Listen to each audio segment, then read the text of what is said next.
इसको बुलाए जरा पहले, ये ना थोड़ा इसको आगे कर लो। वो रिमोट मेरे पास आ गया। हाँ डेस्क इसको ना खींच के थोड़ा उधर कर लो।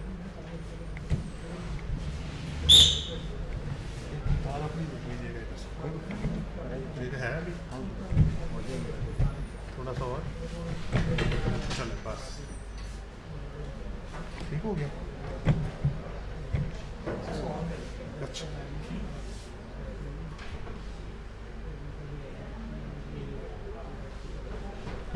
ठीक हो गया।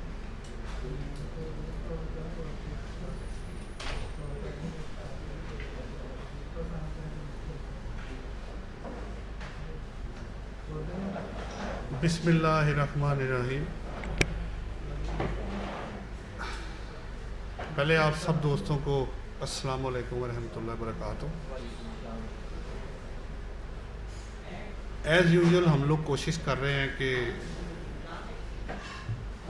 टैक्सेस के बारे में जितनी अपडेशन हमारे पास है या जो इन्फॉर्मेशन है वो आप तक पास होना। जैसा कि अभी भी साहब ने बताया कि दूसरी बार से भी हमें फ़ोन आ रहे हैं। मैंने भी ये नहीं है कि मेरा कांटेक्ट नहीं है, मैंने जहाँ तक वर्किंग की है होमवर्क जो मुझे समझ आया है कि पाकिस्तान की किसी बार में भी इस तरह लेक्चर डिलीवर नहीं हो रहे। कराची में भी मैंने पता किया है, मंथली बेसिस पे वो करते हैं, लेकिन इस तरह की कमेटी ही कोई नहीं है। ठीक है, तो मुल्तान से, फैसलाबाद से, कराची से, हर जगह से मुझे फ़ोन आ रहे हैं कि ये जो आप कंडक्ट कर रहे हैं ये हमें कैसे, मतलब आप तो चंद बंदे एक कमरे में 10-12 मरले की जगह में आप बैठ जाते हैं, तो वो तो आप चंद लोगों के लिए काम कर रहे हैं, मेरे लिए क्या है। वो कराची में बैठा हुआ कहता जी मैं वहाँ से कहाँ कैसे आऊँगा जनाब, आप ऑनलाइन कुछ करें। सो चौधरी साहब का भी फ़ोन आया मुझे, फरहान साहब का भी फ़ोन आया कि जी आप ऐसे करें, इसकी ना रिकॉर्डिंग करें। ये 2 दिन से हम आपकी रिकॉर्डिंग के पीछे लगे हुए थे। ये जो पहला आपका लेक्चर हुआ है इसको भी हमने रिकॉर्ड कर लिया, अब ये जो होने जा रहा है ये भी रिकॉर्ड हो रहा है। सो हम रिकॉर्ड करके इसको चेक करेंगे।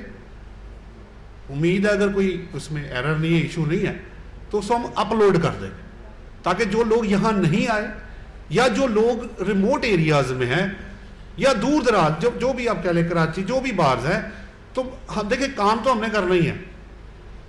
तो चंद लोगों के लिए किया तो क्या किया बंदे ने, तो फिर तो ये पब्लिक एट लार्ज नहीं हुई, ये तो चंद लोगों के लिए काम हुआ। हमने तो सब लोगों के लिए काम करना है। देखिए हारना या जीतना, कोई हार गया कोई जीत गया वो तो लगा रहेगा, वो तो लोग आते जाते रहेंगे।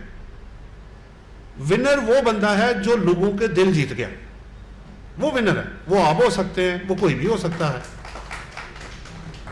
सीट पे वो है या नहीं है छोड़े उसको, आप सीटें तो आती जाती रहेंगी मेरी जान, ये तो जिंदगी का हिस्सा है, लेकिन लोगों को जीतना बहुत जरूरी है। आपके अंदर ये जो अब्दुल सत्तार ईदी साहब थे क्या कर गए हैं? क्या वो को प्रेसिडेंट थे, को चेयरमैन थे, को ओहदा था उनके पास, लेकिन आज उनके नाम के सिक्के 50 पैसे का सिक्का इशू करने लगे आपका state bank of Pakistan, poster लगे हुए हैं, डंके बज रहे हैं। तो क्या किया उस बंदे ने? पब्लिक का पैसा पब्लिक पे इस्तेमाल किया, फिर भी उसको इज्जत मिल रही है। इंसानियत को बेस बनाया उसने, मजहब को या किसी क्लास को नहीं बनाया। दिस इज वाई पैसों वाइज शायद हो सकता है वो बॉटम पे हो, बट रिस्पेक्ट के लिहाज से वो सबसे ऊपर है। तो हम भी कोशिश कर रहे हैं। देखें कहने वाला कुछ भी कह सकता है जी, वोट तोड़ने का एक तरीका है, मैं नहीं रोक सकता उसको, बिल्कुल ऐसा ही है। नीयत क्या है वो या वो बंदा जानता है या खुदा जानता है, और उसने उसी की जजा या सजा अल्लाह से और लोगों से लेनी है। बहरहाल हमने रिकॉर्डिंग कर दी है जी, इंशाल्लाह ताला ये रिकॉर्डिंग हो रही है आपकी। इस पे कितना मेरा टाइम लगा है, कितनी हमें मार्केट में सर्च करनी पड़ी है, ये खैर छोड़ दें अब इस चीज़ को। इंशाल्लाह ताला आपके पास मटेरियल आएगा। अगर आप समझते हैं कि यार कोई ड्यूरिंग सेशन समझ नहीं आया तो रिकॉर्ड हो जाएगा, बाद में भी आप कर सकते हैं, पहले भी कर सकते हैं। तो ये अल्लाह ने मदद की, मैंने कुछ नहीं किया, मैंने सिर्फ कोशिश की।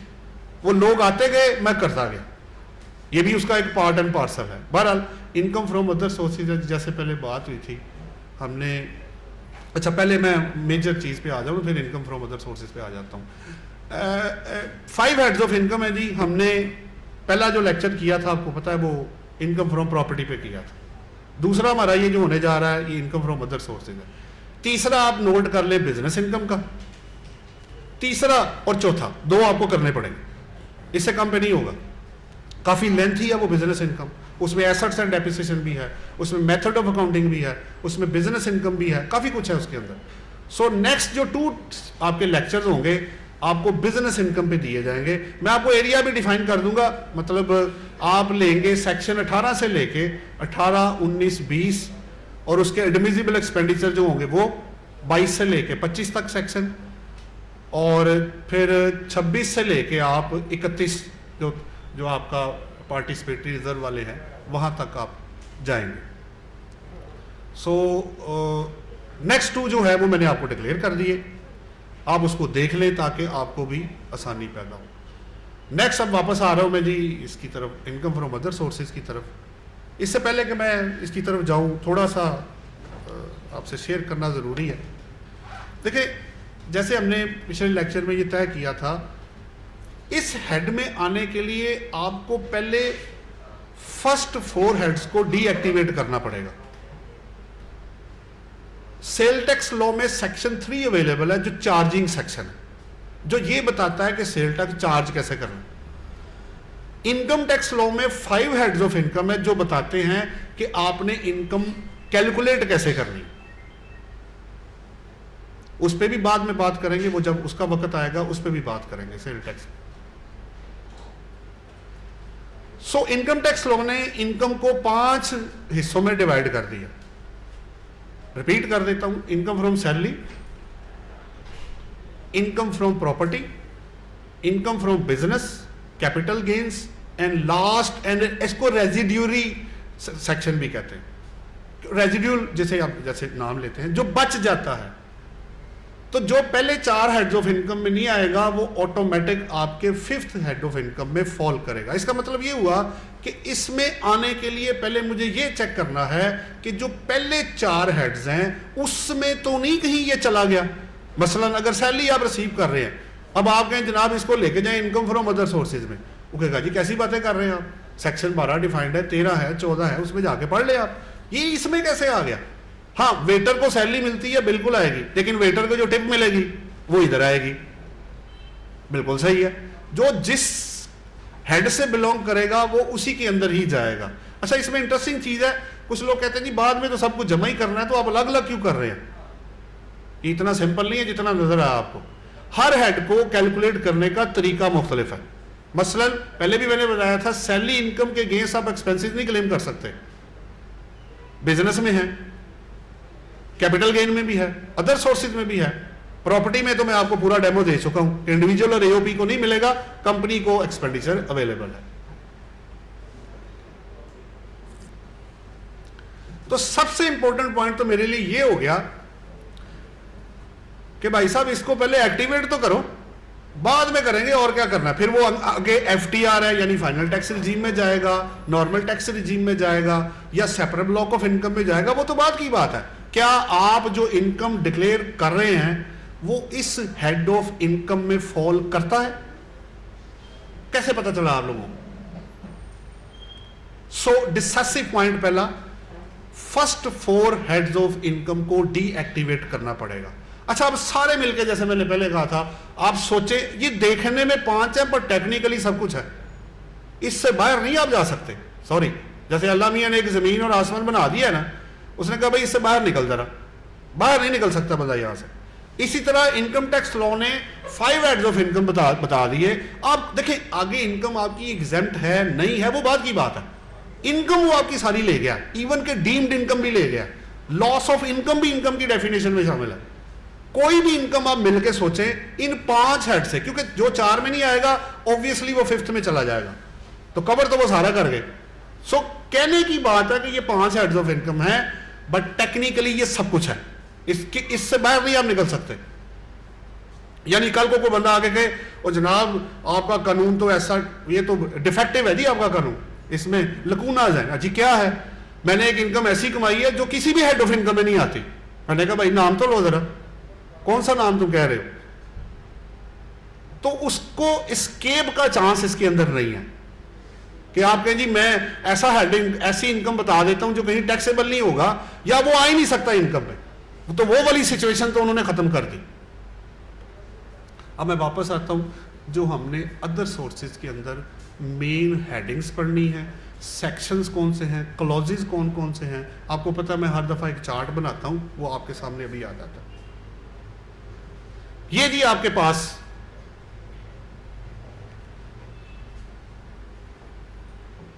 थर्टी 34 टोटल आइटम्स हैं जो आपने इसके अंदर, यानी उसमें क्या है 17 सेक्शंस हैं, ये पड़े हुए हैं।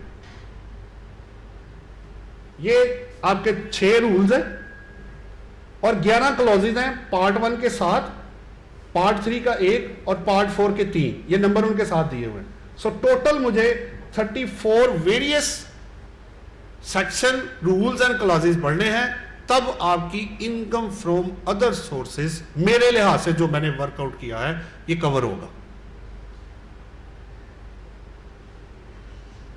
ये अब उनकी लिस्ट, ये 16 हेडिंग्स हैं डिफरेंट जो मैंने आपके साथ शेयर करनी है।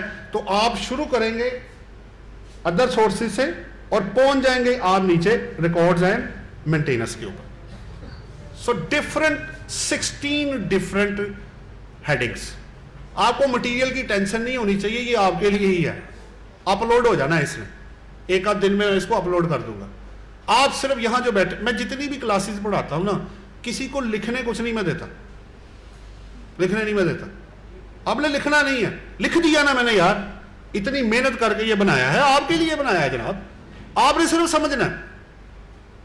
ऑर्डिनेंस एफबीआर ने अपलोड किया हुआ है, इनकम टैक्स लॉ भी है, सेल टैक्स लॉ भी है, एफईडी भी है, कस्टम्स भी है, जाओ यार डाउनलोड कर लो जाके, ये भी आपको मिल जाएगा। तो मैं करूं क्या अब, मैंने समझना। Why we are here, we are not here to read the book, we are here to understand the law. हम यहां समझने के लिए बैठे हैं, पढ़ने के लिए नहीं बैठे।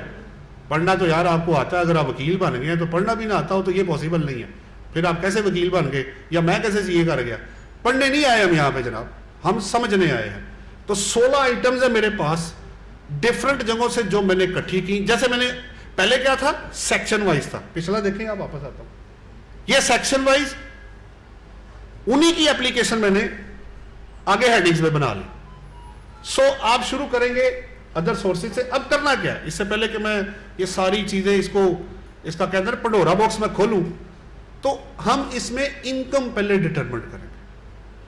आपने इनकम निकालनी कैसे, कौन कौन सी इनकम इसमें फॉल करेंगी, आपने फिर इसमें से एक्सपेंसेस क्या क्या माइनस करने हैं और कौन से नहीं कर सकते आप, ये भी आपको बताया जाएगा। ये इसमें लिखा हुआ है मैंने,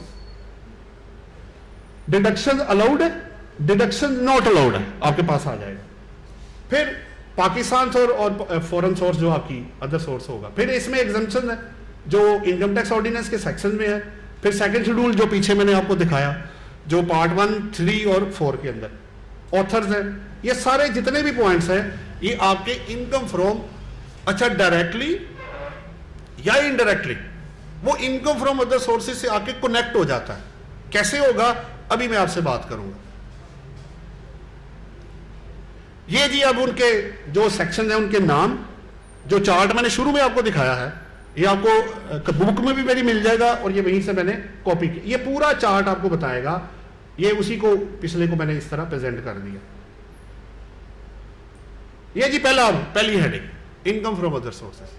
अब मैं थोड़ा सा अपना आपको समझाने का तरीका ना थोड़ा सा मैं चेंज करने लगा। मैंने कहा बजाय मैं वर्ड बाय वर्ड पढ़ूं, मैं आपको उस चीज के ऊपर एक ओवरऑल व्यू दूंगा, आप उसको समझ ले। अच्छा, उसके बाद जब वो खत्म हो, अगर आपका कोई क्वेश्चन हो, सिर्फ यहां नहीं, इसके बाद भी और इससे पहले भी आप मेरे साथ कंसल्ट कर सकते हैं। So it will save our time और आउटपुट बढ़ जाएगी, बजाय लाइन बाय लाइन और वर्ड बाय वर्ड में पढ़ना शुरू कर दो। सो अभी ये जो आप पढ़ने जा रहे हैं, पहले सबसे पहले देखिए 5 हेड्स में टैक्सेबिलिटी कैसे होगी। आपको पता है मैंने प्रॉपर्टी में आपको पढ़ाया अक्रूवल बेस, रिसीव्ड और रिसीवेबल। इधर भी है, इधर क्या है, इधर रिसीव्ड है। पहले तो आप इस हेड में आए और फिर वो अमाउंट आपको रिसीव्ड हो। इसका मतलब अगर मुझे अमाउंट रिसीव्ड नहीं हुई तो आपको इस हेड में ऑफर करने की जरूरत नहीं है।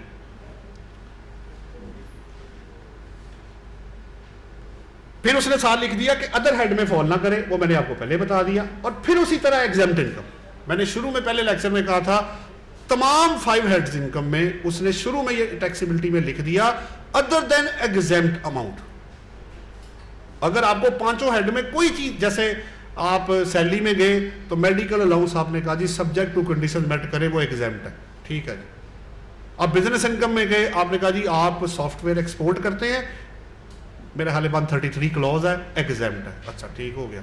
आपने कहा जी कैपिटल गेन्स है, अगर वो आप मोटर व्हीकल बेचते हैं, आपको पता है वो कैपिटल एसेट की डेफिनेशन में नहीं आ रहा, पर्सनल, वो उस पर टैक्स चार्ज नहीं होगा। अगर आप अदर सोर्सेज में आ जाते हैं, आपके पास है, इसमें अगर कोई चीज एग्जेम्पशन में आपको मिल जाती है, वो आपको एग्जेम्प्ट मिल जाएगी। सो अगर कोई भी चीज, चाहे वो क्लॉज में है, चाहे वो सेक्शन में है, चाहे वो रूल में है, if that is exempt from tax, burden of proof आप पे है। आप क्लेम कर रहे हैं मेरी चीज एग्जेम्प्ट है, तो आपको साबित करना है कि मेरी चीज एग्जेम्प्ट है, और रेफरेंस आपने लॉ के साथ देना है उसको। सो पांचों हेड्स में दो चीजें कॉमन।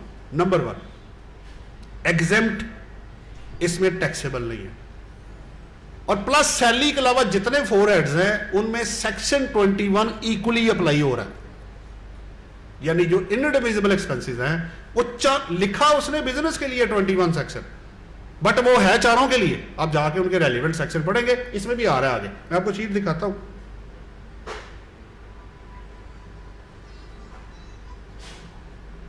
ये पढ़ाओ, ये लिखा हुआ, ये सेक्शन भी रेफर्ड है, इसके अंदर उसने सेक्शन 20।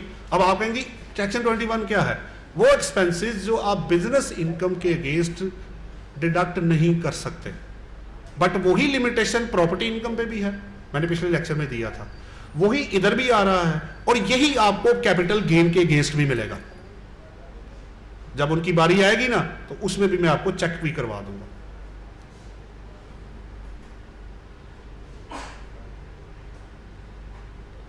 अब इन्होंने जो 39(1) सेक्शन है जी, जो बता रहा है, ये 15 आइटम्स हैं जी टोटल। ये 12 आपके सामने पड़े हुए हैं, इसके आगे 3 और हैं, ये 15 टोटल है। ये ऑर्डिनेंस में जाकर मैच कर सकते हैं। इन सबको पढ़ के आपको एक ही चीज समझ आएगी कि इन 15 के 15 आइटम्स को पहले 4 हेड्स में फॉल नहीं करना। अगर वो कर गया तो फिर वो इधर नहीं आएगा। इसमें ऐसे भी कुछ हेड्स हैं जो आपको हो सकता है दोनों में फॉल कर रहे हो, बट डिफरेंट बंदे के लिए। मसलन कैसे? आप ये डिविडेंड, आप प्रॉफिट ऑन डेट की एग्जांपल आप ले लें, या डिविडेंड भी ले लें, दोनों को इकट्ठा कर लें। जो आपकी बैंकिंग सेक्टर है, फाइनेंशियल इंस्टीट्यूशन है, उनको जो डिविडेंड रिसीव होता है या प्रॉफिट ऑन डेट रिसीव होता है, वो इनकी अदर सोर्सेज नहीं है, वो उनकी बिजनेस इनकम है। अब एक ही वक्त में एक इनकम एक बंदे के लिए अदर सोर्सेज में आ गई है और दूसरे के लिए वो चली गई है बिजनेस इनकम।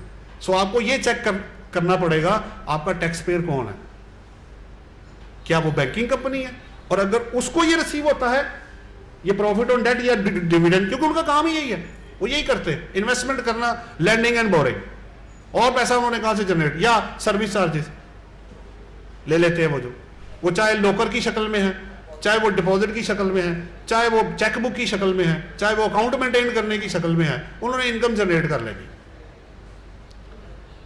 अब इसमें जितने भी हेड्स आपके सामने हैं वो पहले 4 हेड्स में फॉल नहीं करेगा। कोई भी आप उठा लें, आप ये ग्राउंड रेंट, इस पे बहस हुई थी, आपको याद है पिछले लेक्चर में हमारी बात हुई थी कि ग्राउंड रेंट को इनकम फ्रॉम अदर सोर्सेज में हम चार्ज करते हैं, इस पे बहस हो चुकी काफी डिटेल। रेंट फ्रॉम सब लीज ऑफ लैंड और बिल्डिंग, ये भी प्रॉपर्टी इनकम में हमने पढ़ा था। ये अगर आप अच्छा together with plant and machinery है तो इधर फॉल करेगा, अगर उसके बगैर है तो फिर प्रॉपर्टी वाला प्रॉपर्टी में और मशीनरी वाला बिजनेस इनकम में।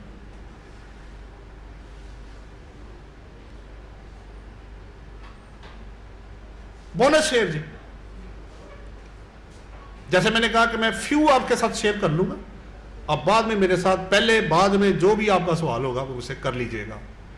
बोनस शेयर्स पहले इनकम की डेफिनेशन में नहीं था, अमेंडमेंट आई 1-2 साल हुए इसको आए हुए, 236M मैंने लिख दिया और 7N है, 5% है जी, इस पर टैक्स कटेगा और ये फाइनल डिस्चार्ज होगा शेयर होल्डर के लिए। अच्छा, पीछे में भी ये जो ये जो आप देख रहे थे डिविडेंड और profit on date,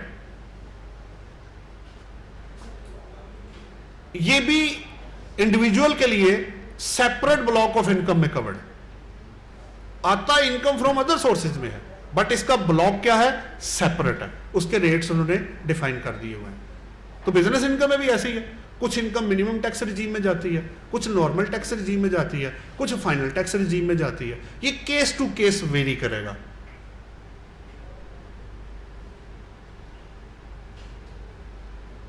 loan section 7 coated है जी, विदाउट सेक्शन के कोई चीज इसके अंदर नहीं है, ताकि कोई ये ना कहे जी ये तो सेल्फ मेड स्टोरी बना के ले आया, ये आया कहां से, मैंने सेक्शन भी 7 कोट किया हुआ है। So loan, advance, share deposit money और gift to be treated as income from other sources.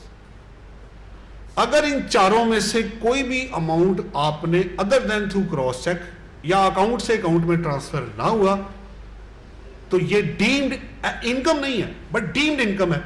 Income की डेफिनेशन जब आप पढ़ेंगे तो उसमें डीम्ड इनकम भी शामिल है, जो बना दी जाती है।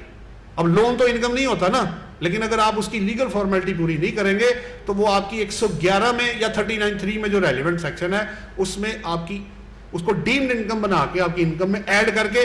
यहां ऐसे लोग भी हैं, कंपनी ने अभी ऑपरेशन ही शुरू नहीं किया, उसने शेयर डिपॉजिट मनी कैश में रिसीव कर लिया, डिक्लेयर कर दिया, सब कुछ हो गया, टैक्स लग गया जनाब उसको।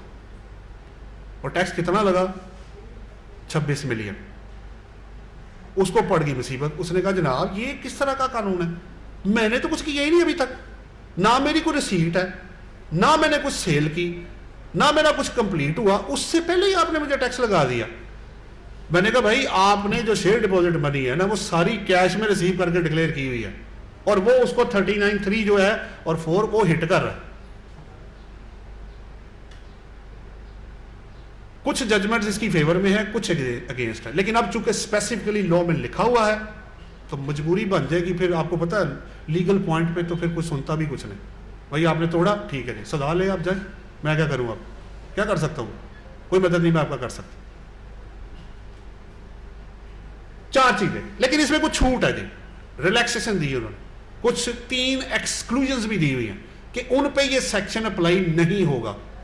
नंबर 1, अगर आप एनटीएन होल्डर बंदे से बैंकिंग चैनल के थ्रू रिसीव कर लेंगे तो तब भी ये इस सेक्शन की कंप्लायंस समझी जाएगी। अब मैं उस पर एक एग्जांपल भी आपको देता हूं। Advance against sale of goods और सप्लाई ऑफ सर्विसेज और अमाउंट रिसीव फ्रॉम कंपनी और आप बैंक से तो लोन ले सकते हैं ना, वो कैश नहीं दे सकता, क्यों नहीं दे सकता भाई, इसलिए उनको उन्होंने एक्सक्लूजन दी हुई है।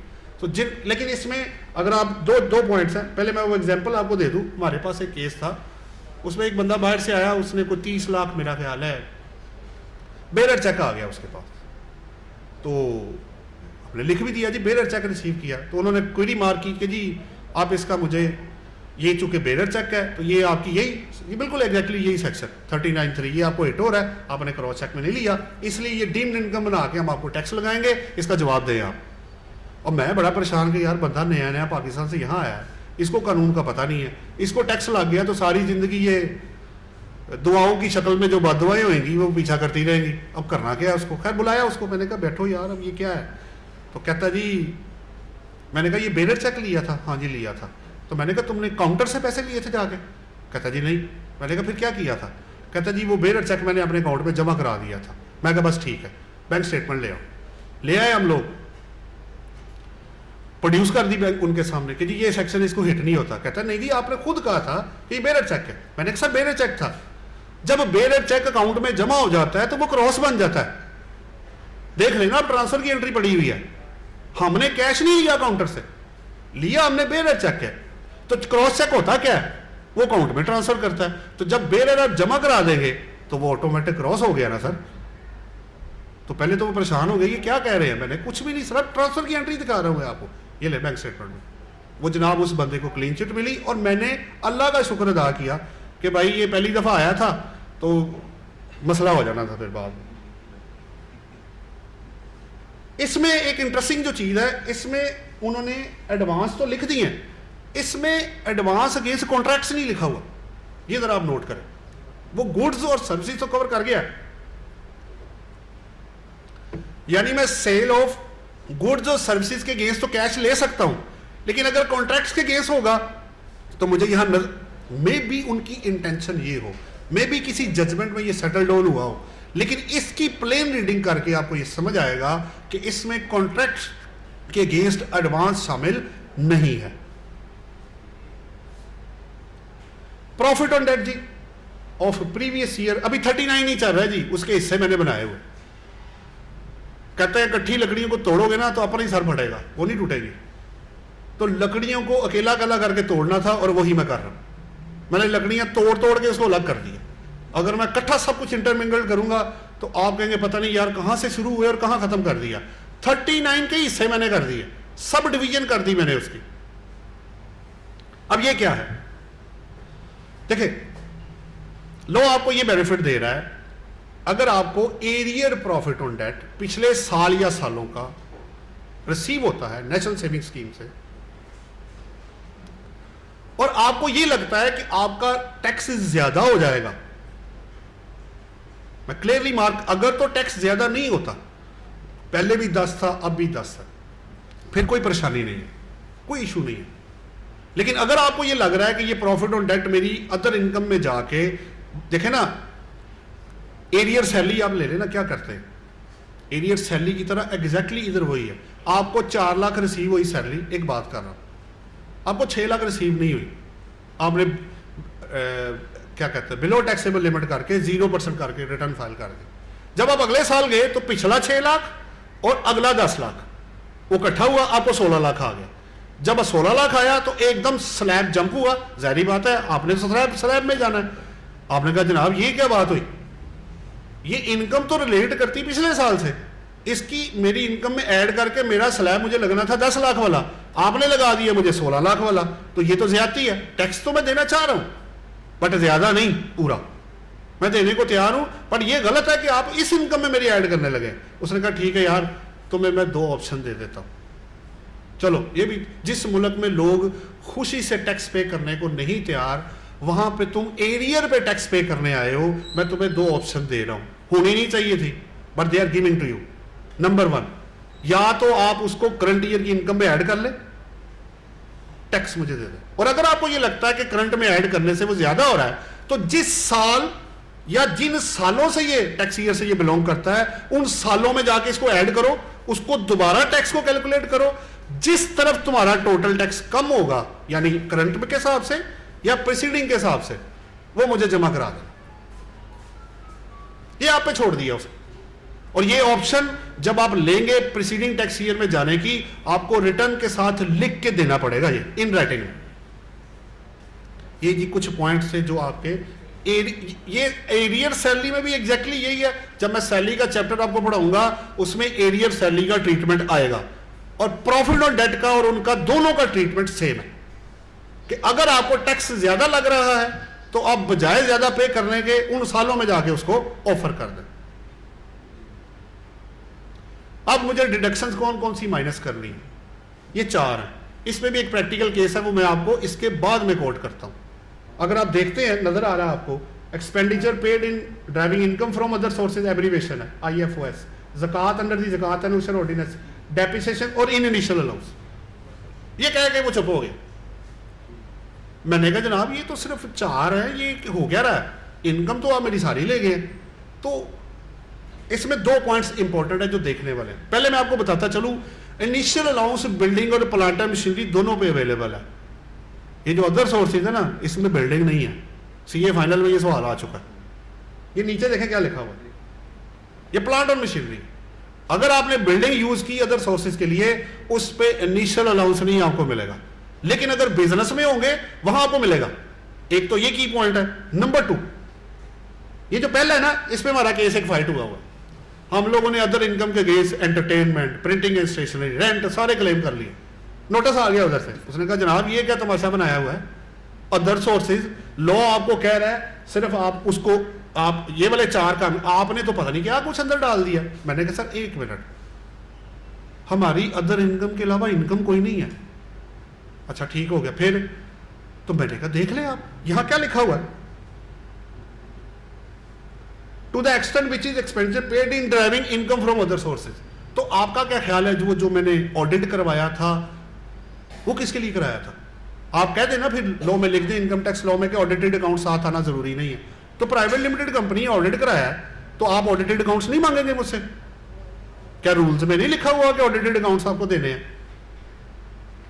नंबर 1। अच्छा, अब आप कहें जी मजाक की बात है ना जी, मजाक। मैंने कहा जी देखें, अब मेहमान कोई आ जाए तो आप कहें जनाब चूंकि मेरी इनकम फ्रॉम अदर सोर्सेज है, ये मुझे खर्चा नहीं मिलना, मैं आपको चाय नहीं पिला सकता, अब आप चले जाए।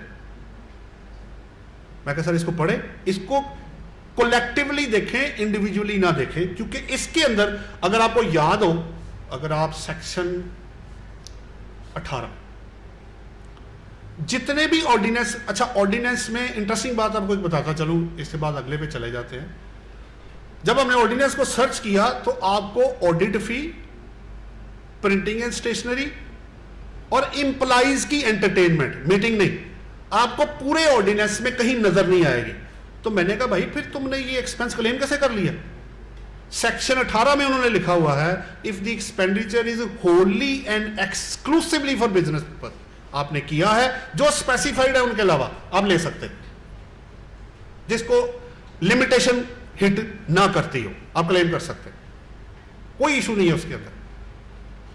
इसी तरह इसके अंदर है, ये देखने में 4 है, बट अगर अदर सोर्सेज को अर्न करने पे वो एक्सपेंडिचर होता है तो वो भी आप बाय वर्च्यू ऑफ जो पहला है इसके अंदर आप क्लेम, लेकिन ये बर्डन आप पे होगा, आप ये साबित करेंगे कि ये इसी इनकम को अर्न करने के लिए है।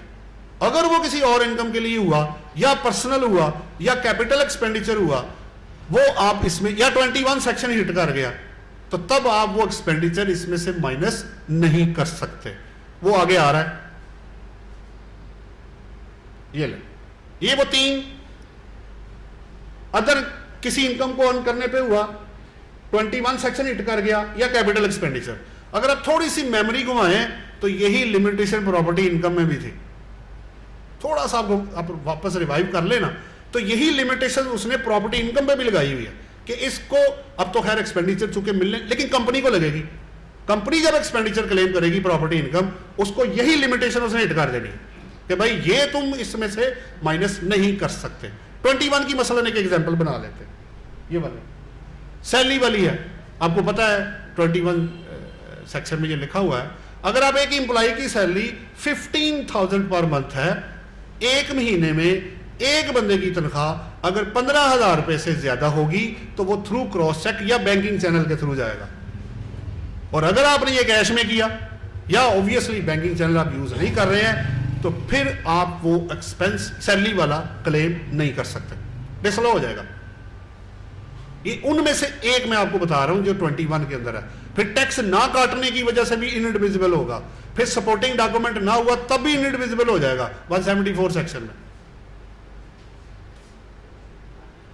ये वही चार्ट है जो मैंने आपको प्रॉपर्टी इनकम में दिया था, जिसमें Pakistan source income and foreign source. अब जरूरी तो नहीं कि सिर्फ एक बंदा अदर सोर्स से सिर्फ पाकिस्तान से ही कमा सकता है, बाहर से भी कमा सकता है, वो रेजिडेंट भी हो सकता है, वो नॉन रेजिडेंट भी हो सकता है, वो रिटर्निंग एक्सपेट्रिएट भी हो सकता है, वो शॉर्ट टर्म रेजिडेंट भी हो सकता है। तो उसके मुताबिक ये चार्ट वही है जो मैंने आपको दिया था। देखें, रेजिडेंट और नॉन, दो हिस्से क्या है, Pakistan source income, foreign source income, यानी पाकिस्तान के अंदर या पाकिस्तान से बाहर, तीसरा दौर मेरे पास कोई नहीं है।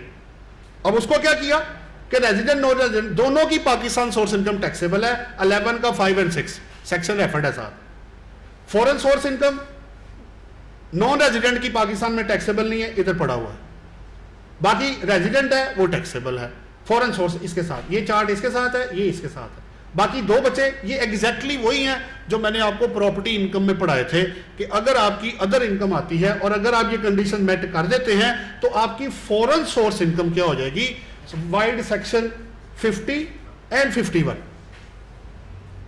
एग्जम्पशन आगे जितनी भी आ रही हैं कंडीशनल, जितनी भी स्पेसिफाइड कंडीशन या कंडीशंस है वो आपको मेट करनी है। अगर आप एग्रीकल्चरल इनकम की एग्जम्पशन लेना चाहते हैं, लैंड पाकिस्तान में होनी चाहिए, कल्टीवेशन होनी चाहिए, लेबर उस पर इन्वॉल्व होनी चाहिए, उसके बगैर आप, या रेंट होना चाहिए, ठेके पे जैसे लोग दे देते हैं, या बिल्डिंग विसिनिटी में अगर है उसका रेंट भी आपका एग्री इनकम में है। तो ये आपने उसको कन्विंस करना है जनाब मेरी इनकम ये है और मैं इस हेड के अंदर फॉल कर रहा हूं, मुझे आप एक एग्जम्पशन दे। जैसे कुछ लोग क्या करते हैं, चावल खरीद लिया आपने राइस डीलर से, वो कहता जी मुझे एग्जम्पशन ले दे, तो मैं कहता तुम तो कल्टीवेटर हो ही नहीं, तुम्हें किस बात की एग्जम्पशन लेके थे भाई, तुम तो आते नहीं एग्री इनकम में। तुमने क्या किया, एक कल्टीवेटर से या राइस मिल से तुमने चावल लिए हैं, क्या किया तुमने तो कोई काम नहीं किया इसके ऊपर, तुम्हारी तो एग्री इनकम नहीं है, तुम्हारी ट्रेडिंग इनकम है, ये वो टैक्सेबल हो जाएगी तुम्हारी। So exemptions will be given only to those categories which are specified to the extent और रेलिवेंट टैक्स ईयर, तब आपको वो चीज मिलेगी। ये जी 46 सेक्शन है बड़ा ये। अच्छा, इसमें किसकी है जी, ये नॉन रेजिडेंट का, ये प्रॉफिट ऑन डेट, ये सेक्शन वाला एग्जम्पशन है जी। 46 सेक्शन के अंदर नॉन रेजिडेंट की जो प्रॉफिट ऑन डेट इनकम होगी वो एग्जेम्प्ट होगी अगर वो कंडीशंस को मेट कर देता है तो। ये रेजिडेंट के लिए नहीं है, ये नॉन रेजिडेंट के लिए, ये लिखा हुआ है। अब सिक्योरिटी इशू करनी किसने, रेजिडेंट पर्सन ने, ये पर्सन एसोसिएट ना हो, security approved by board, board means FBR आपका, resident person outside Pakistan issue करे, लोन पाकिस्तान में आए और वो जो पैसा है आउटसाइड पाकिस्तान जो है वो पैसा इस्तेमाल करके, तो नॉन रेजिडेंट की जो पाकिस्तान जो प्रॉफिट ऑन डेट इनकम होगी वो एग्जेम्प्ट होगी subject to fulfilment of condition specified under section 46 of the income tax ordinance 2001। ये किसके लिए है, ये बड़ा जरूरी होता है। ये ना हो कि आप कहें जी मेरे क्लाइंट को एग्जम्पशन लेके दें, वो है ही रेजिडेंट, वो नहीं आ सकता। कोई भी कंडीशन, कोई एक, मसलन आपका बंदा नॉन रेजिडेंट है, मैं मान लेता हूं, वो बंदे एसोसिएट है एक दूसरे से, एग्जम्पशन गई। नंबर 2, आउटसाइड पाकिस्तान आपने सिक्योरिटी इशू नहीं की, तब भी गया। जो भी कंडीशन स्पेसिफाइड है, जो भी वो रिक्वायर्ड कर रहा है वो आपको मेट करना है, क्योंकि देखें इनकम ने एग्जेम्प्ट होना है, कोई टैक्स नहीं जमा होना, तो टैक्स डिपार्टमेंट तो सीधे ही फारग हो जाएगा, आप फारग हैं जनाब जाए, कुछ नहीं मिलेगा आपको। तो वो इतनी जल्दी आपको तो फारग कर देगा, खुद नहीं वो इतनी जल्दी फारग होगा, वो कहेगा जनाब कैसे, आपके बातों से ही मान लो, खाली हाई फायर मारी जा रहे हो मुझे, कैसे फारग होगा भाई, प्रूफ करो कि आपकी इनकम यहां से आई है। ये आपकी एग्जम्पशन है जी जो सेकंड शेड्यूल में है, 3 हिस्सों में, जैसे शुरू में दिखाया था। पार्ट 1 में ये 7 क्लोजेज है आपके, reduction in tax liability part 3 के अंदर 1 है, और एग्जम्पशन फ्रॉम स्पेसिफिक जो पार्ट 4 है उसके अंदर ये 3 है। सो अगर मैं टोटल करूं तो 11 टोटल आपके पास एग्जम्पशंस हैं जो डिफरेंट पार्ट्स के अंदर अवेलेबल है। देखिए इसमें 1-2 मैं आपको पढ़ा देता हूं, मेरा पॉइंट ऑफ व्यू सिर्फ वही है, जितनी भी ये आप एग्जम्पशन पढ़ रहे हैं ये subject to fulfilment of conditions है जो स्पेसिफाइड है। ये आपका पहला है नॉन रेजिडेंट के लिए, अगर आप ये स्पेसिफाइड कंडीशन क्लॉज 72 की मेट कर देंगे तो क्या होगा जी, इंटरेस्ट टू नॉन रेजिडेंट, ये सारे आप नोट करें, ये सारे इंटरेस्ट है, इंटरेस्ट इंटरेस्ट इंटरेस्ट इंटरेस्ट सारा वही नजर आ रहा है आपको छूट मिलेगी इन क्लॉजेज में अगर आप इन क्लॉजेज की कंडीशंस को मेट करेंगे तो, अदरवाइज नहीं है। Reduction in tax liability on investment in saving account, ये बड़ा इंपॉर्टेंट है, मैं थोड़ा सा शेयर कर लूं, इसमें प्रैक्टिकली केस भी हमने फेस किए काफी। अगर आपकी पेंशनर अकाउंट है या आप बहबूद सेविंग सर्टिफिकेट में इन्वेस्टमेंट करते हैं तो उसमें जो नेशनल सेविंग सेंटर वाले हैं वो टैक्स जनरली नहीं काट रहे। अच्छा, अब रेसिपिएंट ये समझता मेरी इनकम एग्जेम्प्ट हो गई है, ऐसे नहीं है, वो 10% या जो स्पेसिफाइड रेट है नए लॉ के मुताबिक उन्होंने रेसिपिएंट को डाला हुआ है, लेकिन एक छूट दी हुई है। देखना इस एज में बंदा पहुंच गया, रिटायर हो गया है, अब उसको बहबूद सेविंग सर्टिफिकेट का rate of interest as compare to special saving certificate या सेविंग सर्टिफिकेट से ज्यादा होता है। अगर आपको सेविंग सर्टिफिकेट में 10% है, उसका 12-12.5% होगा, क्योंकि वो सीनियर सिटीजन्स को, रिटायर्ड पर्सन को बेनिफिट देना चाहते हैं, नंबर 1। नंबर 2, उस पर विद होल्डिंग टैक्स वो नहीं काटते, लेकिन इसका अब लोग समझते हैं कि मेरी इनकम ये नहीं काटा तो मैं एग्जेम्प्ट हो गया। उसने विद होल्डिंग से छूट दी है, इनकम से छूट नहीं दी, लेकिन इनकम एक आपको फेवर कर गया न, क्या मैंने क्या करना है, मुझे आया जी 1 लाख आया, 10 लाख आया, मैंने रेट लगाना जो एप्लीकेबल है से 10% है, तो मेरा बन गया मुझे 10 लाख है तो 1 लाख मेरी लायबिलिटी आ गई। लो ये कह रहा है कि आप इस इनकम पे अपना नॉर्मल टैक्स कैलकुलेट कर लो या 10% कैलकुलेट कर लो, जो कम होगा ना वो दे देना। सो उसको 3 फायदे पहुंचे। क्या? एक, उसका rate of interest as compare to normal securities के ज्यादा होगा। बहबूद सेविंग सर्टिफिकेट मिलते ही सीनियर सिटीजन को है, उसके अलावा नहीं किसी को मिलते। मेरे ख्याल है 60+ की उनकी एज की कोई लिमिट है, उसके अलावा दूसरा बंदा नहीं ले सकता। दूसरा, आपका विद होल्डिंग टैक्स उसने नहीं काटना। तीसरा, आप कब टैक्स पे करेंगे? जब साल खत्म होगा। और फिर कितना पे करना है? नॉर्मल टैक्स या जो उसका रेट डिफाइंड है, जो आपका 10 है या 12 जो भी, विच एवर इज लोअर, क्योंकि मैंने 2-3 केसेस इसमें किए हैं। नेक्स्ट है जी inter corporate dividend, inter corporate profit on debt. ये वो क्या कर रहे हैं कि ग्रुप टैक्सेशन में उन्होंने रिलीफ दिया हुआ है कि अगर एक कंपनी दूसरी कंपनी को डिविडेंड या प्रॉफिट ऑन डेट एक ग्रुप में वो डिक्लेयर करेंगे तो उस पर 150, क्योंकि जो पार्ट 4 है आपको पता है ये एग्जम्पशन फ्रॉम स्पेसिफिक प्रोविजन है, आप पे विद होल्डिंग टैक्स की प्रोविजन एप्लीकेबल नहीं होंगी, वो बात कर रहा है। सो अगर आप देंगे तो आपका डिविडेंड पे या प्रॉफिट ऑन डेट पे जो पेड है वो टैक्स नहीं काटेगा। आखिरी है जी आपका, ये बड़ा इंपॉर्टेंट है, ये 111 वाला, आपको पता होगा, ये पीछे इन्होंने छूट दी है, ये प्रैक्टिस में काफी यूज हो रहा है। अगर आप स्पेसिफाइड इंडस्ट्री में इन्वेस्टमेंट करेंगे एज ए इंडिविजुअल, एओपी या कंपनी, तो आपसे सोर्स नहीं पूछा जाएगा, बट प्रोवाइडेड, फिर वही बात, अगर आप उसकी स्पेसिफाइड कंडीशंस को मेट करेंगे तो उसके बगैर नहीं ये मिलेगा। मसलन ये लोग इन्वेस्टमेंट करेंगे और इसने कहा इन्वेस्टमेंट कब होनी चाहिए? 1 जनवरी 2014 के बाद, और कमर्शियल प्रोडक्शन आपकी 30 जून 2019 से पहले ऑन और बिफोर स्टार्ट हो जाए। फिर जिन इंडस्ट्री में आपको नहीं मिलेगा वो भी उन्होंने बता दिया, ये इनको भी मिलेगा, अगले पेज पे उन्होंने वो बताए हुए हैं। इनमें अगर आपने किया, क्योंकि ये ऑलरेडी ग्रो कर रहे हैं, उस इंडस्ट्री को ग्रो करने के लिए उसमें इन्वेस्टमेंट कराई गई, इसमें अगर करेंगे या नीचे जो लिखे हुए हैं, तो तब आपको ये बेनिफिट इस क्लॉज के अंदर अवेलेबल नहीं होगा। ऑथर जी बड़ा यूनिक सा सेक्शन है, in order to give benefit to the author. देखें लिखने वाले हैं कितने, पहले ये तो चेक करें आप। मैं एक दिन, क्योंकि मैं पढ़ाता भी हूँ, टैक्सेशन टीचर भी हूँ, मैं जब रिसर्च करने गया मैं कहा अच्छा यार चेक करो कि पूरे पाकिस्तान में कितने लोग टैक्स पढ़ाते हैं, प्रोफेशनल टीचर। तो 20 से ज्यादा काउंटिंग ऊपर जा नहीं रही थी, पूरे पाकिस्तान की बात कर रहा हूं मैं। बीकॉम में तो बहुत ज्यादा होंगे लोग, मैं प्रोफेशनल टीचर्स की बात कर रहा हूं, फिंगर टिप्स के ऊपर आ जाएंगे, इतने कम लोग हैं। पूछा गया क्यों भाई? कहते जनाब हमने अकाउंटिंग और ऑडिट पढ़ाई है, जिंदगी भर तकरीबन 10-15 साल बाद वो कहीं थोड़ा सा चेंज हो जाता है, ये भाई साहब तो खड़ा ही नहीं होने देते, ये आए दिन ही चेंज होता रहता है। अब मैं रोज नहीं इतनी मेहनत कर सकता, भाग जाता है बंदा। इसकी अपडेशंस पहले तो लॉ समझ लें आप, उसके बाद जो मुश्किल काम है ना उसकी अपडेशन है। अभी आप उठ के जाएंगे ना, हो सकता है आपके घर पहुंचने से पहले कोई सर्कुलर या SRO तो फेडरल गवर्नमेंट के पास आपको ECC के पास चला गया, तो वो पता चलेगा जो पड़ा है वो है ही नहीं पीछे, वो चेंज हो गया। चलो नहीं चेंज हुआ तो बजट तो चेंज करेगा ना, उसमें तो चेंज आएगी ना। खैर इसकी अपडेशन उससे मुश्किल काम है। जबकि मैं ऑडिट भी पढ़ाता रहा हूँ, अकाउंटिंग भी पढ़ाता रहा हूँ, वो कभी कभार कोई 10 साल बाद, कोई 15 साल बाद टाइम लगता है उसको चेंज होने में।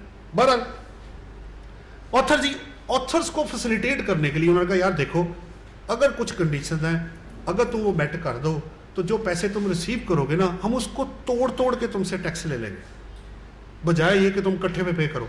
उसने कहा अच्छा जी बताए कंडीशंस क्या मेट करनी है। मैंने उसने कहा देखो तुम पहले लिटरेरी और आर्टिस्टिक वर्क करोगे और तुम्हारे काम में अगर 24 मंथ से ज्यादा अगर लगता है और लब सम अमाउंट, मसलन मैंने रिसीव कर लिया 36 लाख रुपए, अच्छा, अब इंटरेस्टिंग चीज क्या है, इस सेक्शन ने यह नहीं बताया कि पैसा कब आएगा। पैसा आएगा जब आपने काम कर लिया, यानी आफ्टर 2 years। ठीक हो गया। मुझे मिला तीसरे साल में 36 लाख रुपए टोटल। मैंने किताब एक लिख के ठीक है जी, रिसर्च वर्क है, आर्टिस्टिक, मैं आप दे देता हूं। वो कहता है जी अब अगर मैं भूल जाऊं इसको, तो आप तीसरे साल में सिंपली 36 लाख ऐड करें और उस पर टैक्स पे कर दें। लेकिन लॉ ने यह कहा कि आप क्या करें, जिस साल में रिसीव होगा और उससे पिछले जो 2 साल है उनमें इक्वली इसको डिवाइड कर दो, यानी 12-12 लाख हर साल में ऑफर करो और तुम्हारा रेट कम हो जाएगा और तुम्हें टैक्स कम पे करना पड़ेगा। लेकिन कंडीशंस को मेट करने के बाद, अगर 24 मंथ्स ना लगे तो फिर जिस साल में होगा उस साल की इनकम बनेगी। ठीक है, वो आप देख लेना किस साल में आएगा। अच्छा, अब ये तो उसने लिख दिया। मैंने कहा अच्छा, अगर मुझे पैसा एडवांस में आ जाए तो फिर अगले 3 साल, और अगर मिड में आए 1.5 साल बाद, तो फिर एक पिछला, एक करंट और एक अगला। ये आपको समझाने के लिए है कि पैसा रिसीव कब हो रहा है। इस सेक्शन की प्रिजम्पशन ये है कि आपने amount after completing the work receive की है। देखे ना, फिर पिछले में क्यों जा रहे हैं आप, पिछले 2 साल में क्यों इनकम जा रही है भाई? इसका मतलब है कि मैंने उसमें काम किया हुआ था। 111 जी, अब इस पे तो ज्यादा बात नहीं होगी, हम इस पे थोड़ा सा कर लेते हैं। आपको पता है ये चारों में से प्लस ये भी इसके अंदर शामिल है, नॉन एप्लीकेशन तो खैर बाद में आएगी। ये दोनों ए और बी आपको मिला के पढ़ने पड़ेंगे। अगर ए और बी में किसी में आप फॉल कर गए, आए सर, क्या हाल है सर?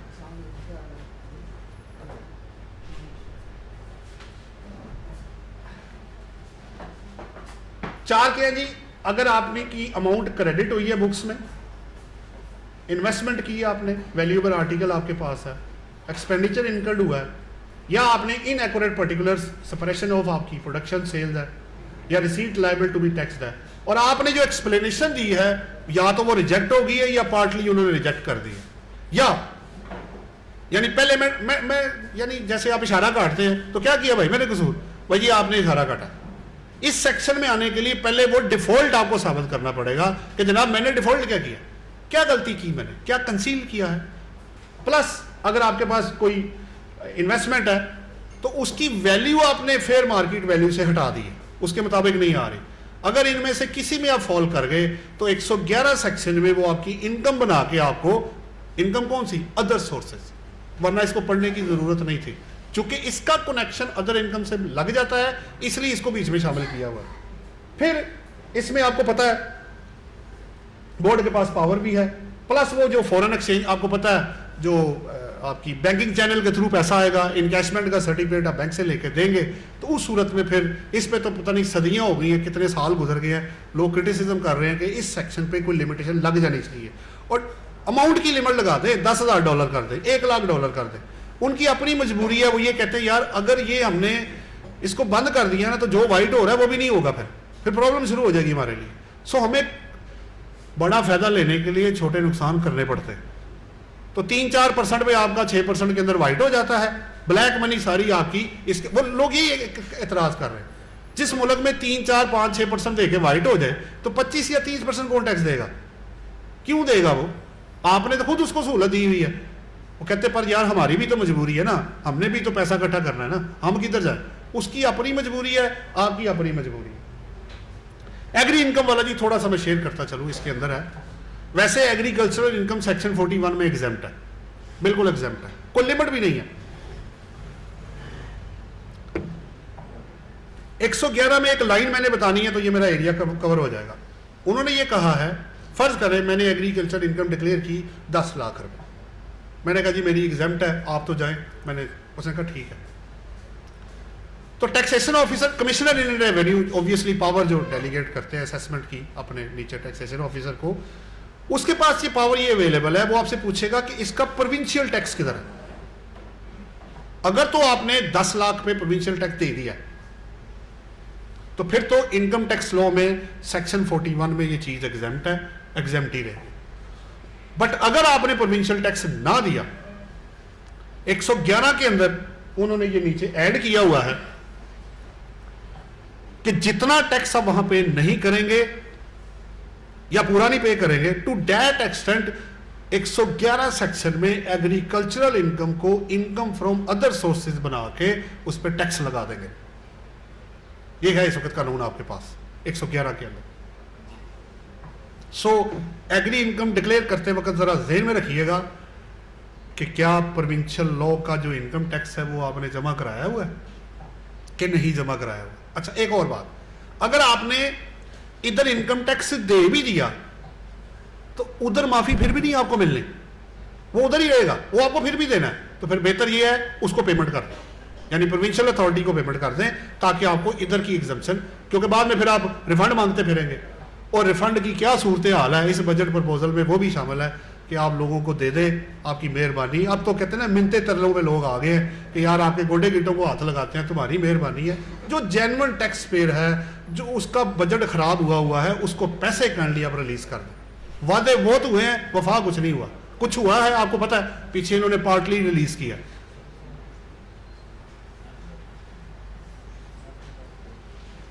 वैल्यूएशन ऑफ एसेट जी, जब हमने, आपको याद है इस पे भी सेमिनार किया था, ये एग्जैक्टली वही है। उन्होंने क्या किया है मैं ब्रीफली आपको बता देता हूं।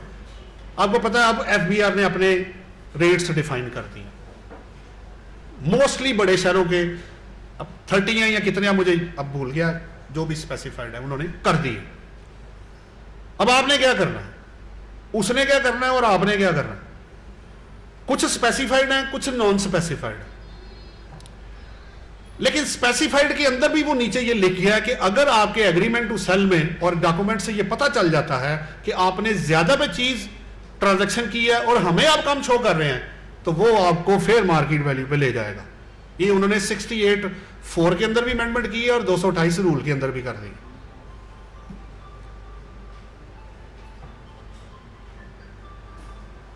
अब 111 मैंने चूंकि पढ़ा दिया आपको, उसके अंदर ये अवेलेबल है कि अगर आप कोई इन्वेस्टमेंट फेयर मार्केट वैल्यू पे नहीं करते हैं, अदर देन जहां एग्जम्पशन ग्रांटेड है, तो वो आपका डिफरेंशियल जो, मसलन मैंने एक चीज खरीदी है,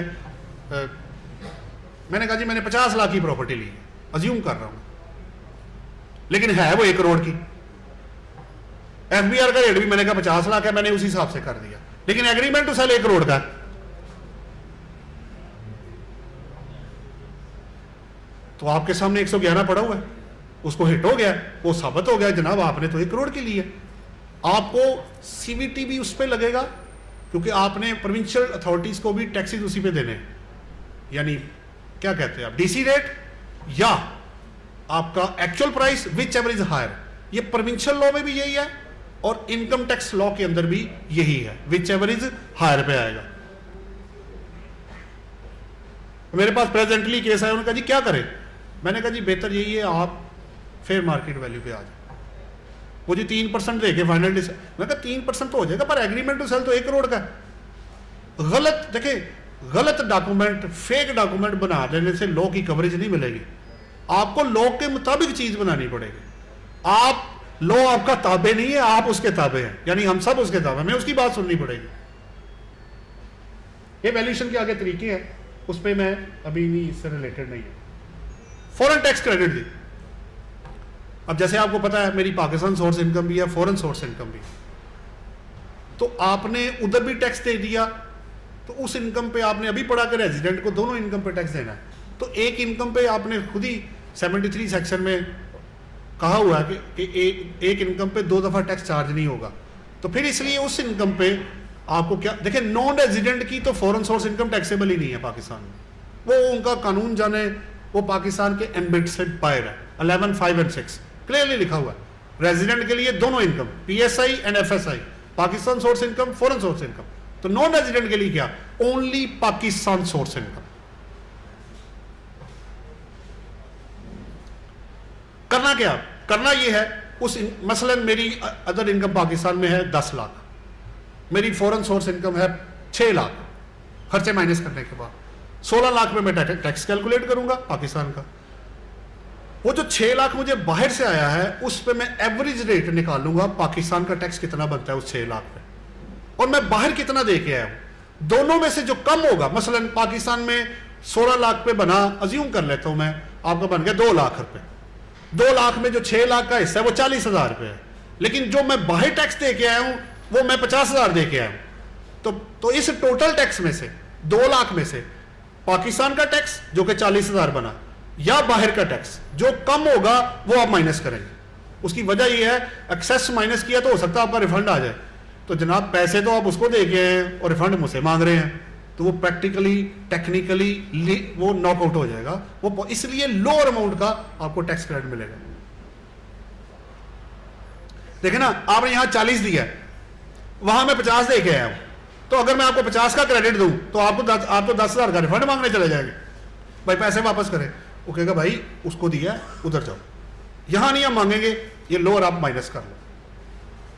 प्लस इसकी 2 साल के अंदर पेमेंट होना भी लाजमी है। इसमें लिखा हुआ टैक्स क्रेडिट में कि जिस साल का टैक्स है उसके अगले 2 साल में ये टैक्स पेड होना चाहिए, और इसका प्रूफ आपने कमिश्नर इन रेवेन्यू, देखे ना, आपने कहा मैंने 50 दिया तो दिया कुछ भी नहीं, उसने कहा लाओ ना, आप नहीं यहां CPR नंबर मांगते, लाओ भी दिखाओ पेमेंट हुई है, CPR नंबर दिखाओ, और जी सर्टिफिकेट डिडक्शन, उसने कहा जी छोड़ो इसको, इसकी मुझे प्रूफ दिखाओ जमा किधर हुआ पैसा। अब जितनी असेसमेंट्स हो रही हैं सारे टैक्सेस पेड के एविडेंसेस वो ले रहे हैं, लाओ भाई तुमने कहा ना पे हुआ है, लाओ दिखाओ किधर है, वो जी ये गलती हो गई थी आ गया, तो निकालो इसको बाहर, इसका क्रेडिट बाहर निकालेंगे, या ये पढ़ा नहीं जा रहा, या फेक है, या रिलेटेड ही नहीं है, ये टैक्स है ही नहीं। सो प्रूफ आप देंगे तब आपको टैक्स क्रेडिट मिलेगा, ऐसे नहीं है डॉक्यूमेंट देना पड़ता है।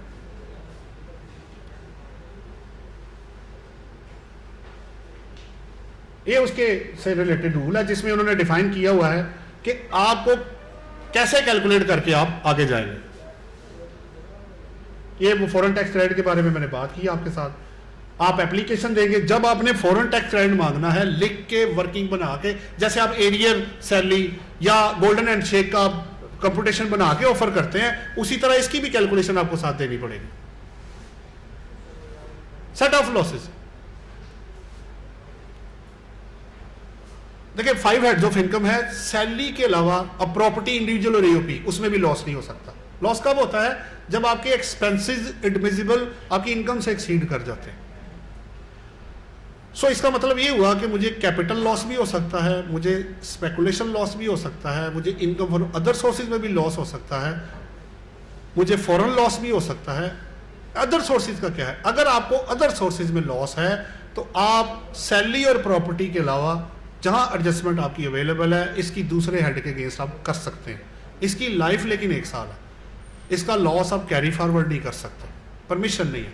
कैरी फॉरवर्ड आपके पास बिजनेस लॉस है, स्पेकुलेशन लॉस है, कैपिटल लॉस है जहां अवेलेबल है। अदर इनकम में सेट ऑफ की फैसिलिटी है, कैरी फॉरवर्ड की फैसिलिटी इसमें अवेलेबल नहीं है।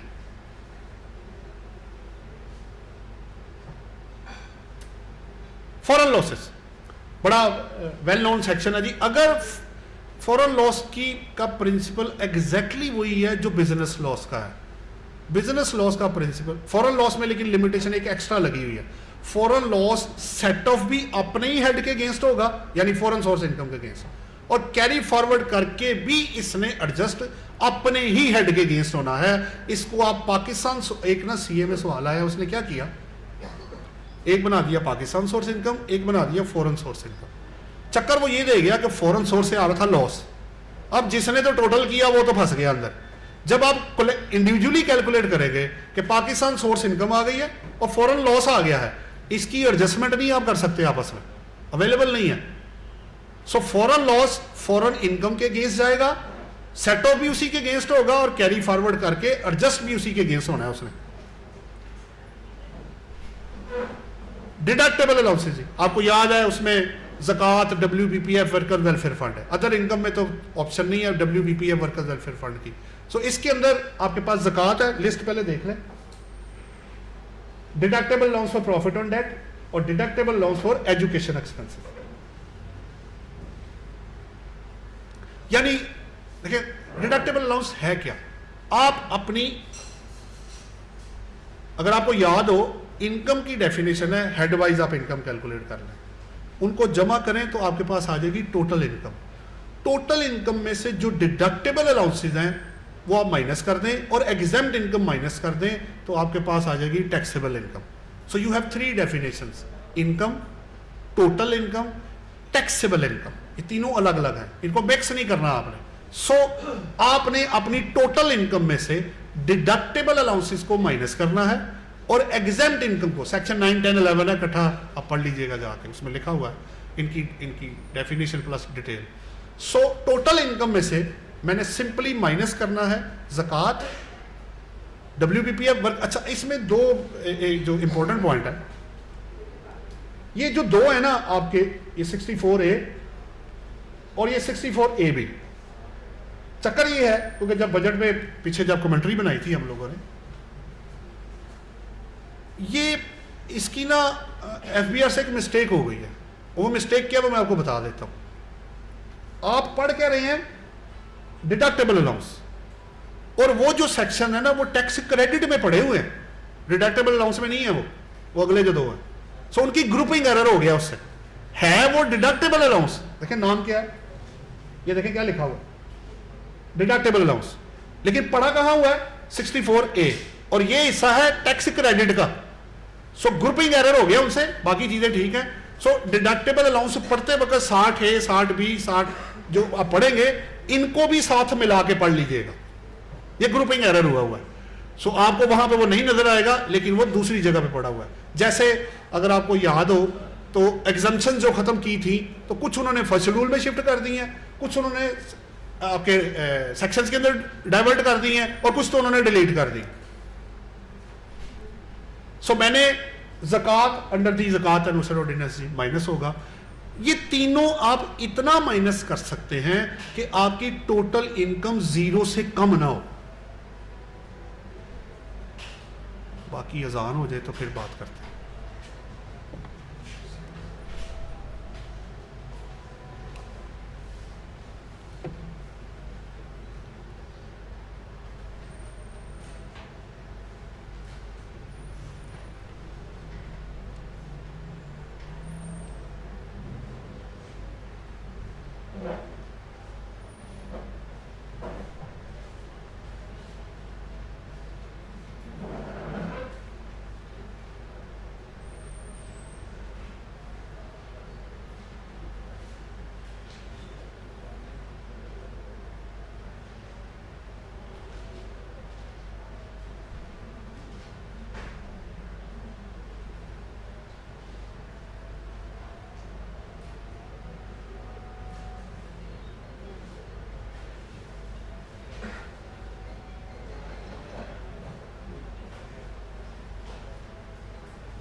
अच्छा आगे प्रॉफिट ऑन डेट थी। अगर आपको याद हो तो प्रॉफिट ऑन डेट पहले टैक्स क्रेडिट में था, वो खत्म करके उसको उन्होंने डिडक्टेबल अलाउंस बना दिया, वो खत्म हो गया अब 64 वाला, अब 64A आ गया और वो बन गया डिडक्टेबल अलाउंस। ये किसको अवेलेबल है जी, ये वही बात है, कंडीशंस आप मेट करें। अच्छा इसमें लोअर अमाउंट है जी 50% ऑफ टैक्सेबल इनकम या 20 लाख जो भी कम होगा। इसमें कैरी फॉरवर्ड नहीं होता, आपको पता है। कब मिलेगा, जब आप construction of a new house या एक्विजिशन पे पैसे लेके मार्कअप पे करेंगे, वो आपको मिल जाएगा। एजुकेशन एक्सपेंसेस जी, अच्छा ये भी इन्होंने इंट्रोड्यूस करवाया है कि 5% ऑफ टोटल फी है, 25% टैक्सेबल इनकम, या हर एक बच्चे को 60,000 से मल्टीप्लाई कर दे तो तीनों में से आएगा लोअर। जितने भी टैक्स क्रेडिट्स हैं इनमें लोअर अमाउंट्स ली जाती है, हायर का कॉन्सेप्ट नहीं। फिर इसमें वही लिमिटेशन क्या है जी, इसमें वो कैरी फॉरवर्ड नहीं है, सब्सिक्वेंटली है। ये आपकी जो बंदा पे करेगा उसी को मिलेगा, चाहे वो गार्डियन है। अच्छा इसकी एडजस्टमेंट 149 सेक्शन में नहीं आप ले सकते, यानी विद होल्डिंग टैक्स। जैसे आप टेलीफोन के बिल दिखा के कहते हैं जनाब ये देखें गाड़ी पे मैंने पे किया है, मेरी सैलरी पे कम टैक्स काटे, इसका क्रेडिट आपको 149 में नहीं मिलेगा। 61, 62 जी आपका चैरिटेबल डोनेशन और tax credit for investment in shares and life insurance, exactly वही है दोनों। अगर आप ये पे करेंगे, कंडीशन मेट करेंगे, तो आपको टैक्स क्रेडिट अवेलेबल होगा। ये लाइफ इंश्योरेंस और शेयर्स में है। अगर आप लिस्टेड कंपनी में फर्स्ट लॉटी है, इंश्योरेंस लाइफ की, ये दोनों पे नहीं मिलेगा, ये मैं आपको बताता चलूँ, किसी एक पे है, ठीक है। और कुछ लोग कहते हैं हायर होना चाहिए, कुछ कहते हैं लोअर होना चाहिए, तो दोनों में से एक पे आपको दिया जाता है अगर आप कंडीशन मेट करेंगे। और आखिरी पॉइंट है जी रिकॉर्ड। आपको पता है रिकॉर्ड आप कंप्यूटराइज, ये आपके पास, ये पहली बात तो ये है, 3 चीजें हैं। नॉन बिजनेस टैक्स पेयर कौन है, जनरल फॉर्म क्या है, और रिकॉर्ड को रखना कहां पे है, 3 बातें हैं। ये आपकी जितनी भी इनकम है ना, देखिए इस सारी इनकम को, ये जो आगे लिखा हुआ है रिकॉर्ड टू बी केप्ट, इसकी जरूरत क्या है? They want to check the accuracy of the amount which you are claiming. मैं कहता हूं जी मेरा डिविडेंड 1 करोड़ है, उसने कहा जी लाए डिविडेंड वारंट्स दिखाए, जी मेरा टैक्स कट गया हुआ है, लाए प्रूफ दे। सो जितने एक्सपेंडिचर आप मांगेंगे, जो इनकम इसमें शो करेंगे, उसके सपोर्टिंग डॉक्यूमेंट उसने आपसे ले लेने हैं, दैट्स ऑल। और इसमें कोई खास कोई रॉकेट साइंस नहीं है जो आपको समझना है। जनरल फॉर्म्स है जी, आप कंप्यूटर में भी रख सकते हैं, आप मैनुअल में भी रख सकते हैं, लेकिन वो लीजिबल होना चाहिए। रखना कहां है जी, अदर सोर्सेज, आप रेजिडेंट प्लेस पे रख ले या जो भी आप स्पेसिफाइड करेंगे। और जो बुक्स आप मेंटेन करते हैं वो रिटर्न के साथ और कहां रखते हैं वो आपको डिक्लेयर भी करना होता है। ये जी आपके डिफरेंट पॉइंट से मैं वापस आता हूं।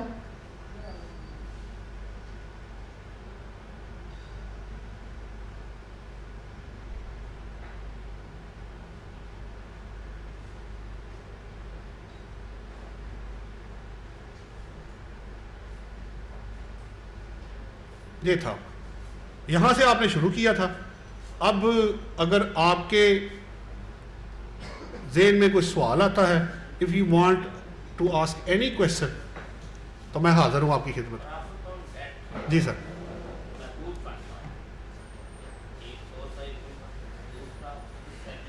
जी सर। नहीं, दोनों मैंने अभी बताया सर। मैंने क्या कहा, आपने क्या करना है, अब प्रोपोर्शनेट आपको टैक्स निकालना पड़ेगा। उस सैलरी प्लस बेबूज सेविंग ऐड हो गया, ऐड कर लिया सर, टोटल आ गया, टोटल पे टैक्स निकाल लें। उस पे बहबूद पे जो प्रोपोर्शनेट टैक्स आता है ना, वो बाहर निकालें, निकल आया, उसको कंपेयर करें उससे जो उसका वो उधर रिडक्शन दी हुई है, दो फर्ज करें वो 10% है, इधर आपका आ गया 12%, उस 12% को माइनस कर दें, ये 10% ऐड कर दें, विच एवर इज लोअर आपने पे करना। सो मैंने कहा 3 फायदे सीनियर सिटीजन्स को। एक तो सीनियर सिटीजन का क्रेडिट भी है ना, वो अलग है, वो अलग चीज है, वो सैलरी के ऊपर आपको पता जो अवेलेबल है। इसके ऊपर 3 फायदे हैं। एक, रेट ज्यादा है, आपको जो रेट ऑफ इंटरेस्ट मिलना है ना, वो दूसरी सिक्योरिटी की निस्बत ज्यादा होगा, पता भी कर लें आप। नंबर 2, टैक्स नहीं कटेगा। नंबर 3, दोनों में से जो कम है वो अपने साल के बाद टैक्स जमा कराना है विद द रिटर्न। तो ये फायदा ये, और क्या है, और क्या जी, और को जी, नेक्स्ट जी, नेक्स्ट एनी क्वेश्चन? क्यों सर, क्लियर है? हेलो सर, क्लियर है? मुझे लग रहा है कि आपकी जी सर, जी नॉर्मल में थी, डिडक्शन माइनस करके, तो दोनों को ऐड कर लें उसी तरह जैसे सैलरी, उसको नॉन सैलरी वाला रेट ले, वो आपको चेक करना ना, ये सैलरीड पर्सन है या नॉन सैलरीड है। पहले आप इनकम निकालेंगे टोटल करके टैक्सेबल, जब देखेंगे कि अगर आपका 50% से ज्यादा सैलरी इनकम है तो आप सैलरीड पर्सन है, वरना आप नॉन सैलरी वाला रेट लगाएंगे। उसमें से वापस निकालेंगे आप कि उसकी बहबूद वाले पे कितना टैक्स बनता है एवरेज, उसको कंपेयर करेंगे उधर 10% वाले से, जो कम होगा वो आप जमा कराएंगे। नहीं सर, 2 चीजें ना, पेंशनर्स एंड बहबूद सेविंग सर्टिफिकेट, 2 चीजें हैं ना, तो दोनों में से कोई भी मैटर कर दे आप पेंशनर का अकाउंट खोल लें। एज वही 60 वाली है ना सर, उन्होंने लिमिट लगाई हुई है, वो बहबूद सर्टिफिकेट या अकाउंट खोलेगा ही नहीं ना आपका, वो मांगते हैं लाओ ये NIC की कॉपी लाओ, उधर ही चेक कर लेगा, वो मसला ही कोई नहीं है। और जी एनी क्वेश्चन जी? तो ये इंशाल्लाह जी मैं आपको, मुझे आप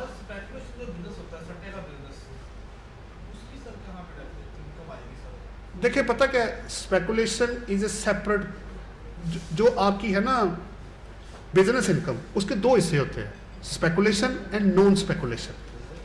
तो speculation is technically A part of business income, अच्छा, अब करना क्या है, आपने दोनों को अलग अलग कैलकुलेट करना है। स्पेकुलेशन की इनकम अगर आई तो आपकी इनकम में ऐड करके टैक्स लग जाएगा, ठीक हो गया।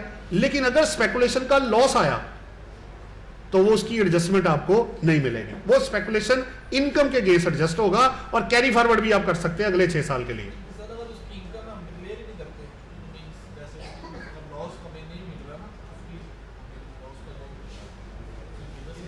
देखिए चॉइस तो टैक्स पेयर पे होती है ना, आप तो डिक्लेयर की बात कर रहे हैं, आपके एनटीएन होल्डर कितने हैं, लोग तो टैक्स पे करने को नहीं तैयार, उनकी अपनी जस्टिफिकेशन है, इस बहस में हम नहीं जाना चाह रहे। लोग क्या कह रहे हैं, हम तो उसकी बात कर रहे हैं, आप करें या ना करें ये आपकी चॉइस है। तो रिस्क एंड रिवार्ड भी तो उसका ना, कल को पकड़ा जाएगा तो जवाब भी तो खुद देना ना, फिर पेनल्टीज और जो आपके डिफॉल्ट सरचार्ज ऊपर पड़ेंगे तो वो खुद ही जिम्मेदार होगा उस चीज़ का, आप थोड़ी होंगे फिर।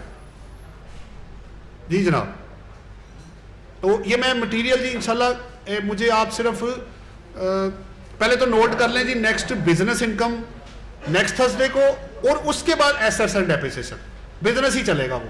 दूसरी बात, ये जो मटेरियल है ये इंशाल्लाह ताला मैं कल का मुझे सिर्फ दिन दे दे, परसों इंशाल्लाह 1 बजे से पहले वेबसाइट आपके पास है www, वो मैंने लिखाई हुई है आपको, उस पर अपलोड मैं कर दूंगा जी, फेसबुक पे भी कर दूंगा और अपनी वेबसाइट पे भी कर दूंगा जी। वेबसाइट www.nb को एंड पूरा लिखना है, NB नदीम भट्ट NBAND.co.com। वो कई दफ़ा प्रॉब्लम हो जाती है, अगर ऐसा मसला हो तो मुझे बता दीजिएगा, अपना ईमेल और नाम मुझे दें, बीइंग एज एडमिन मैं आपको ऐड कर दूंगा, वो कोई इशू नहीं है। कुछ लोगों ने कहा है अभी 100+ उसमें ऐड हुए लोग, तो आपको 3 फायदे होने हैं अगर आप ऐड होते हैं।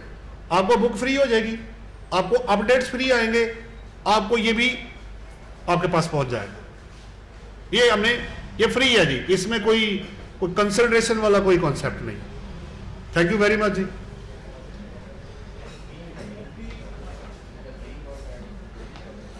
मैं शुक्रिया अदा करता हूँ जी बैरिस्टर सजाद मुस्तफ़ा साहब का कि उन्होंने एमिग्रेशन लॉ पे लेक्चर दिया, और नदीम भट्ट साहब का। Thank you.